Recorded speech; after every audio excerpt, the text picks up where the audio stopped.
आज 11 अगस्त 2021 बुधवार का दिन रात्रि को लगभग 11:40 बजने के करीब हैं। बस यूं ही हमारे अंतर्मन ने हमसे कहा कि हम तत्काल जो हमारे अंदर विचार आए उसकी हम वीडियो रिकॉर्डिंग करें। इस अंतः प्रेरणा के लिए हम ईश्वर को बहुत बहुत धन्यवाद देते हैं। अपने उन सभी प्रिय शुभचिंतकों को जो लेश मात्र भी हमारे लिए कंसिडरेट हैं, प्यार करते हैं, थोड़ा भी सोचते हैं हमारे लिए, थोड़ा भी हमको याद करते हैं, उन सभी शुभचिंतकों को, प्रियजनों को हम हृदय से आभार व्यक्त करते हैं।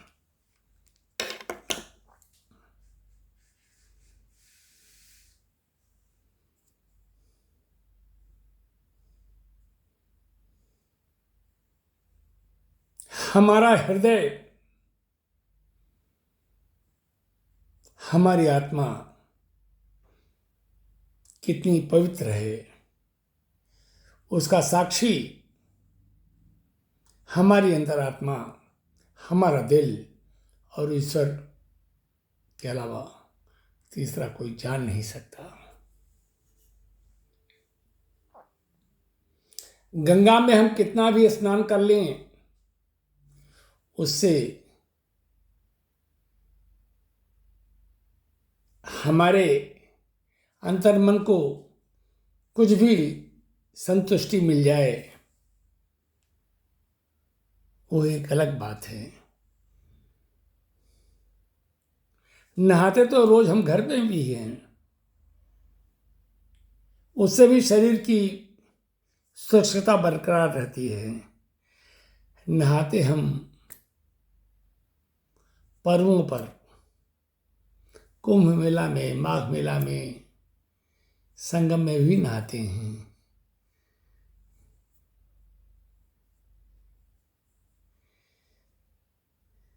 तो नहाता कौन है? ये शरीर, ये आत्मा।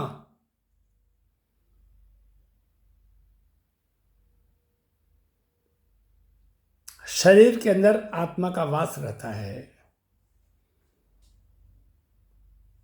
शरीर आज है, कल नहीं रहेगा,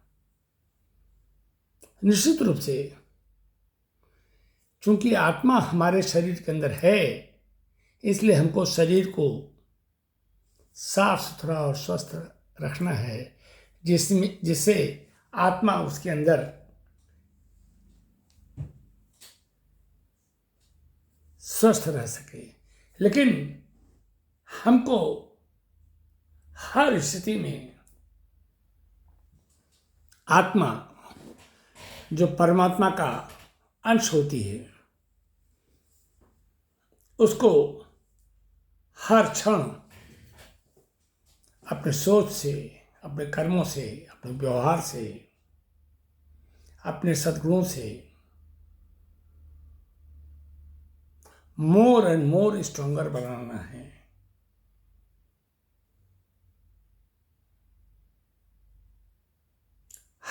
हमें अपने आत्मा को पवित्र संगम में स्नान कराना है।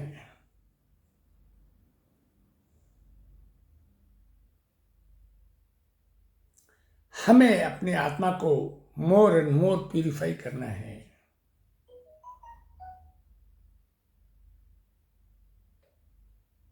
हमें अपनी आत्मा को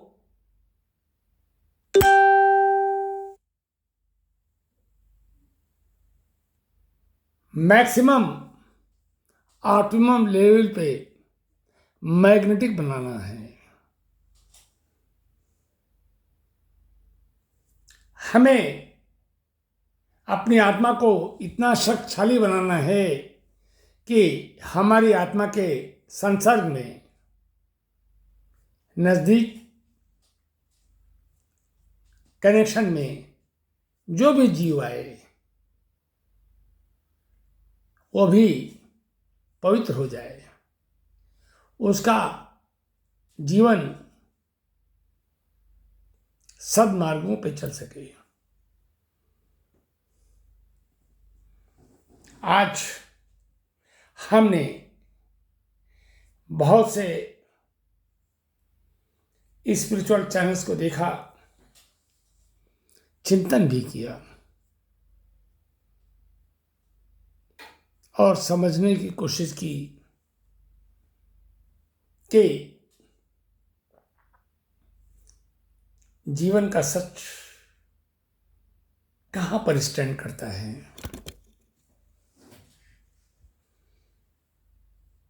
जीवन का सच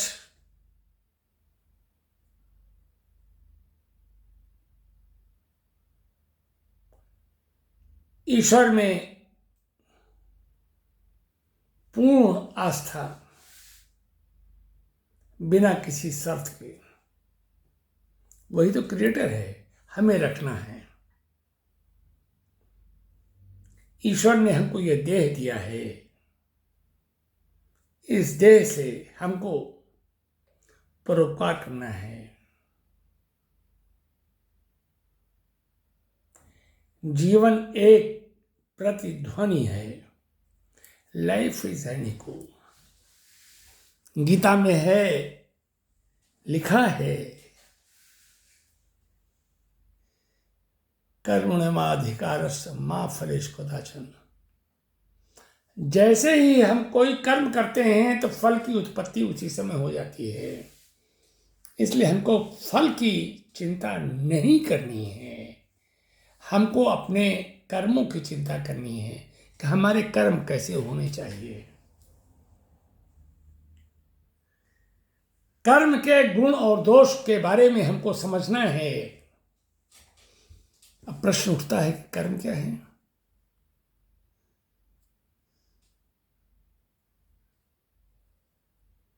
जहां पर जीवन को परमानंद मिल जाए, कैसा परमानंद, क्षणिक नहीं,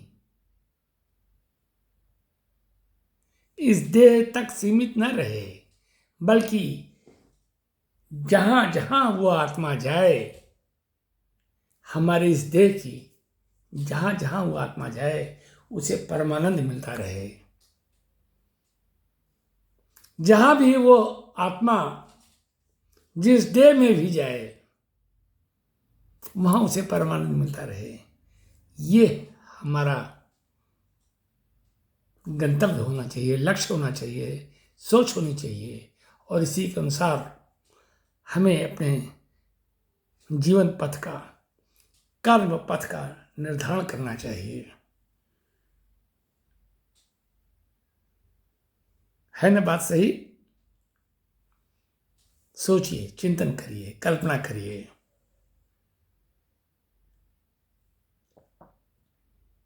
मानव जीवन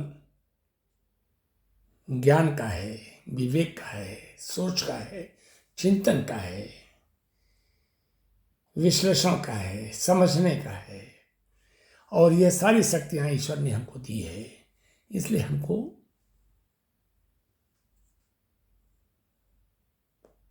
इन सभी गुणात्मक तत्वों का जीवन में प्रयोग करना चाहिए और जीवन के सच को समझना चाहिए।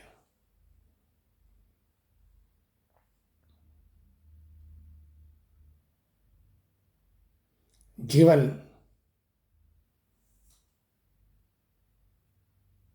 मानव जीवन अनमोल है।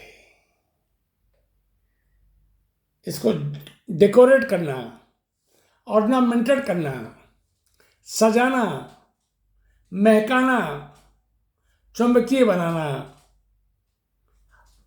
मानव के हाथ में है, क्योंकि ईश्वर ने मानव को वह सब शक्ति दे रखी है जो ईश्वर के पास है। चॉइस हमारा है, करके देखिए।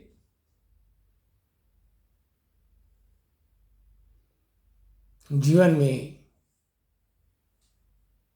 सबसे बड़ी बात यह है कि हमारे कर्म से, हमारे व्यवहार से, हमारी सोच से, हमारी सारी एक्टिविटीज से, हमारे सारे एटीट्यूड से, हमारे बोली से, हमारे फेशियल एक्सप्रेशन से, हमारे फिजिकल एक्टिविटीज से सभी सुखी रहें, सभी को कुछ मिले, हम दाता बन जाएं। ईश्वर तो देता ही रहता है ना, हर पल दे रहा है। ऑक्सीजन, धरती, सब कुछ तो दे रहा है। फल, वृक्ष, नदी, सब कुछ है। हम उसे सीख नहीं रहे हैं, सीखना चाहिए। The greatest giver in the universe is God. Sunlight, we are getting free. In the night, we use electric, we pay for that. सोचिए, ये हर पल की सांस फ्री में तो ईश्वर दे रहा है। जब ऑक्सीजन लेवल की कमी हो जाती है तो हम ऑक्सीजन कंसंट्रेटर या ऑक्सीजन गैस सिलेंडर इस चीज को परचेज करते हैं। We purchase all these things, so we should be thankful to the god. We should feel gratitude for the god. जो कोई भी हमको एक गिलास पानी भी जब हम प्यासे रहते हैं पिला देता है तो उसके प्रति हमें फीलिंग ऑफ ग्रेटिट्यूड और सैकड़ों बार उसे जीवन भर धन्यवाद देना चाहिए। कहाँ कौन किसी की विपत्ति में साथ देता है? कोई नहीं देता है। किसी के दुख में अगर कोई जरा सा भी साथ दे देता है, ये बहुत बड़ी बात होती है। तुलना नहीं करनी चाहिए कभी भी। अगर कभी उसने साथ नहीं दिया तो उसको आप इग्नोर करिए, उसको हम इग्नोर करें। हो सकता है उसकी अपनी कोई निजी या सराउंडिंग एडवर्स कंडीशंस या सिचुएशंस रही हों जिसे वो हमारे सामने हमें कोई मदद न कर सका हो या कर सकी हो। लेकिन जब जब जिस किसी ने भी हमारे लिए प्रेम, कंसर्न, गुड विशेष शावर की है और उसके लिए कष्ट सहा है, तो उसके लिए हमें धन्यवाद देना चाहिए।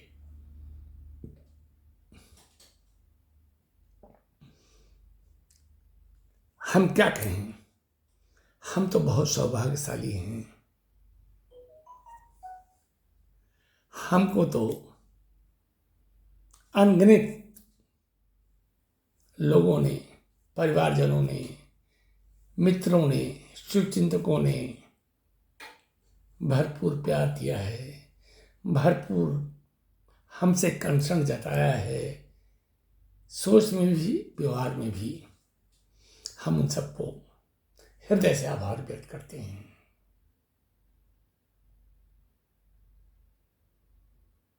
जीवन का क्या भरोसा,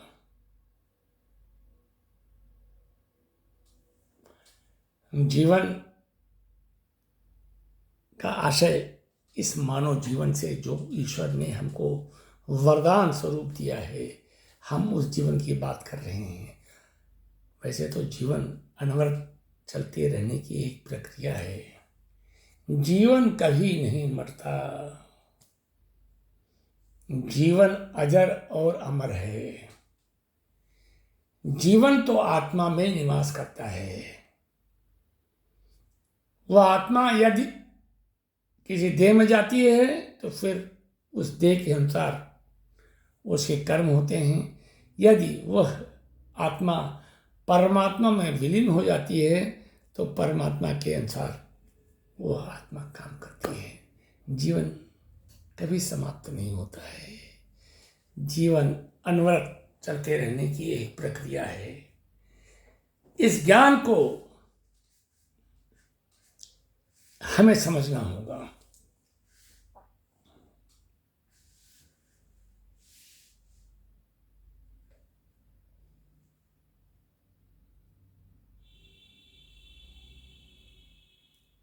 जीवन नश्वर है, यह शाश्वत सच है। हमें इस सच का ज्ञान और समझ होनी चाहिए। मृत्यु अटल है। मानव जीवन आज है, कल मिलेगा या नहीं मिलेगा, कल हम किस जीवन में जाएंगे ये हम नहीं बता सकते। ये होते केवल एक परमात्मा की अपनी एक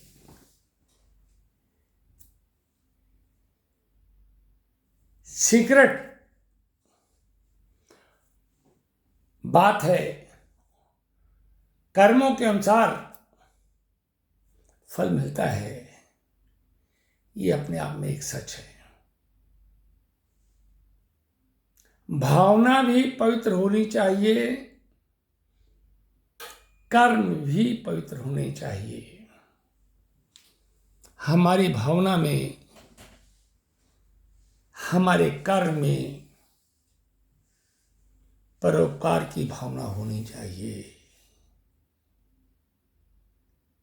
हमारे हर सोच में, हमारे जीवन की हर एक्टिविटी में समभाव होना चाहिए। कोई हमारे संसार में आए तो वो दुखी कभी ना हो, वो सदैव सुखी रहे। रुपए, पैसे, सोना, चांदी, जमीन, जायदाद, name, fame, all these things are immaterial. हमें अपने नाम का लाभ, हमें अपने यश का लाभ, हमें अपने धन का लाभ, हमें अपने वैभव का लाभ, हर लाभ जरूरतमंदों को सहर्ष, बिना किसी अहम के, समर्पित भाव से दे देना चाहिए। लोभ नहीं रखना चाहिए। देते समय किसी भी प्रकार का अहम और हमारी कोई तारीफ करे ऐसी अपेक्षा भी नहीं रखनी चाहिए। जब कभी हम अपेक्षा रखेंगे तो हमको कष्ट होगा। इसलिए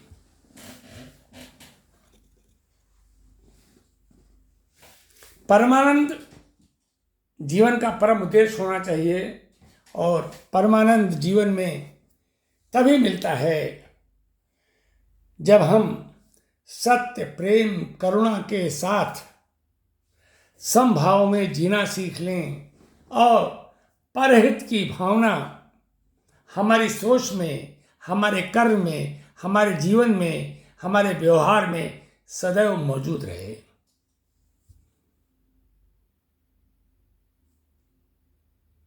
हम ऐसा कर सकेंगे, ऐसा हम निश्चित रूप से जानते हैं कि यदि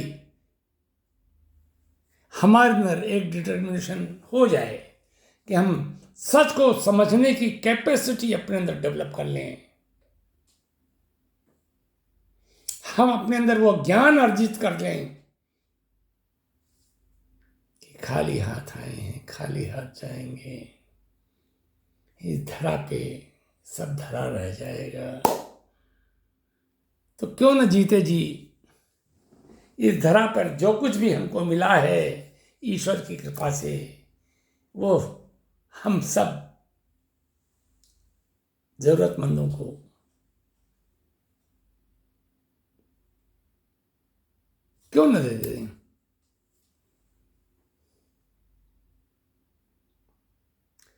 हमें सदैव याद रखना है कि लाइफ इज एन इको, जीवन प्रतिध्वनि है।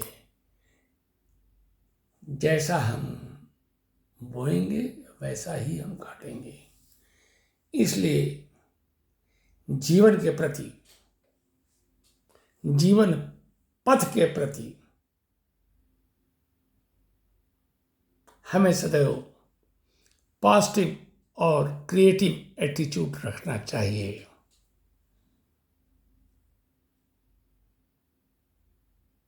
हम रख सकते हैं। हमारे अंदर ईश्वरीय शक्ति विद्यमान है। ईश्वर ने हमको उन सभी गुणों से भरपूर कर रखा है जो ईश्वर के अंदर निहित है। ईश्वर निराकार है, लेकिन साकार रूप में वो हमारे अंदर व्याप्त है। कस्तूरी कुंडल बसे, मृग ढूंढे बनमाए, ऐसे घट घट राम हैं। हमारे अंदर भगवान व्याप्त है। इसलिए हम अपने उस ईश्वर को, अपने भगवान को, जो इस सृष्टि का कर्ता है, उसको देखें तो, पहचाने तो। हम ही तो हैं सृष्टिकर्ता। हमारे अंदर ईश्वर है। हमें अपने उस ईश्वरत्व को जगाना है। हमें अपने उस ईश्वरत्व को पहचानना है और उस ईश्वरत्व को जगाने के बाद हमें उस ईश्वरत्व के साथ चलना है। वही हमारा गुरु है, वही हमारा क्रिएटर है। इसलिए हमको जागने की जरूरत है। हम सो रहे हैं।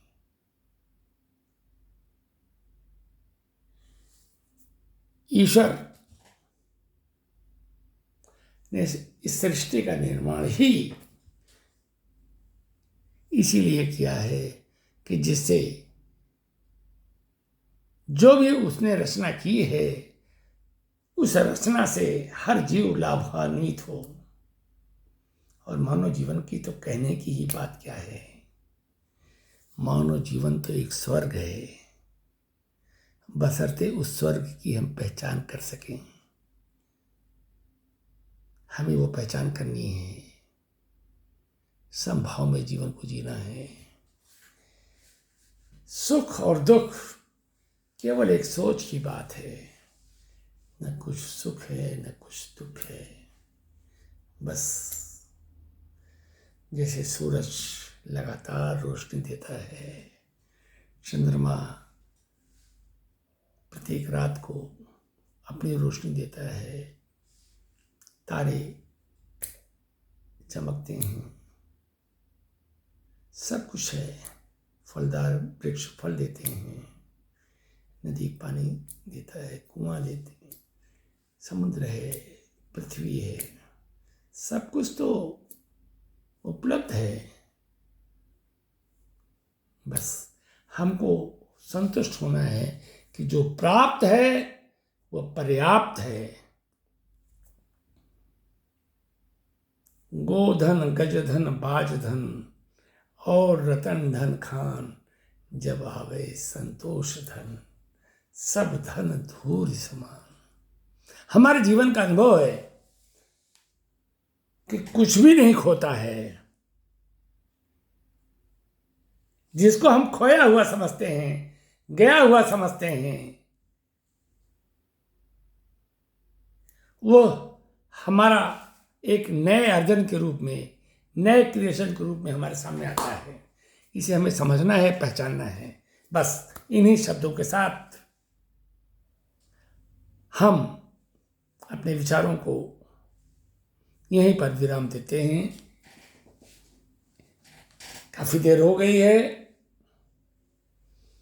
ईश्वर से प्रार्थना है कि सर्वे भवन्तु सुखिनः, सर्वे भवन्तु सुखिनः, सर्वे सन्तु निरामयाः, सर्वे भद्राणि पश्यन्तु माँ कश्चित् दुःखभाग् भवेत्। हे ईश्वर, सभी का कल्याण करो, सबका भला करो, सबके अंदर जागृति पैदा करो, सबके अंदर जागरूकता पैदा करो, सबके अंदर ज्ञान और समझ पैदा करो। पुनः हरि ओम तत्सत, हरि ओम तत्सत, हरि ओम तत्सत। बोलते बोलते थोड़ा हम लंबा बोल गए, ये भी नहीं कह सकता कि क्षमा करिए। क्षमा करने की कोई बात नहीं है, ये तो एक spontaneous overflow, spontaneous flow of feelings है।